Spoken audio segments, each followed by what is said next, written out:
লবণাক্ত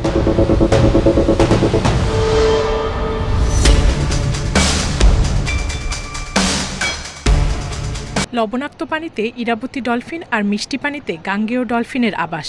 তবে এই দুই প্রজাতির ডলফিনই রয়েছে সুন্দরবনে।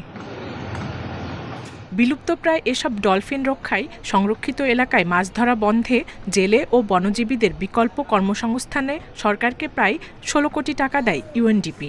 ২০১৮ থেকে ২০১৯ সালের ডিসেম্বর পর্যন্ত বন বিভাগ এবং দুটি বেসরকারি সংস্থা বাস্তবায়ন করে প্রকল্প।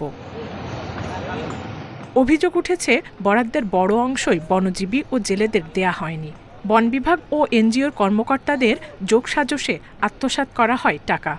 আমাদের নদীতে নামা যাবে না, সুন্দরবনে বিনা ফাঁসে যাওয়া যাবে না,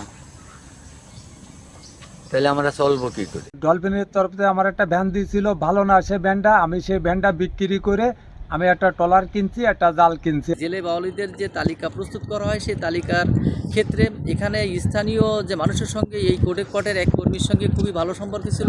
আর এই ভালো সম্পর্ক থাকার কারণে কয়েকজন ব্যক্তি যারা বনজীবী না তাদেরকে এই তালিকায় অন্তর্ভুক্ত করা হয়। তবে অর্থ বন্টনে অনিয়মের অভিযোগ অস্বীকার করেন কোডেকের কর্মকর্তা। বলেন ১,০০০ বনজীবীকে ৪০,০০০ টাকা করে দেয়া হয়েছে। আরেকটি এনজিও CNRS এর কোনো বক্তব্য পাওয়া যায়নি। ডলফিন সেঞ্চুরির উপর থেকে নির্ভরশীলতা কমিয়ে বিকল্প জীবিকায়নের জন্য কিছু আর্থিক সাপোর্ট দিই। এই আর্থিক সাপোর্টের পরিমাণ প্রায় ৪০,০০০ টাকার মতো। তৎকালীন প্রকল্প কর্মকর্তা ও বিভাগীয় বন কর্মকর্তার দাবি, প্রকল্পের আওতায় বনজীবী ও জেলেদের বিকল্প কর্মসংস্থানের ব্যবস্থা করা হয়েছে। ডলফিন অভয়ারণ্যের উপরে নির্ভর করত এমন ১,০০০ পরিবারকে আমরা কিন্তু বিকল্প কর্মসংস্থানের ব্যবস্থা করেছিলাম এবং তাদের প্রত্যেক পরিবারকে $৫০০ সমপরিমাণ বাংলাদেশি টাকা দিয়ে এবং আমরা তাদেরকে বিভিন্ন জীবিকায়নের ব্যবস্থা করেছি।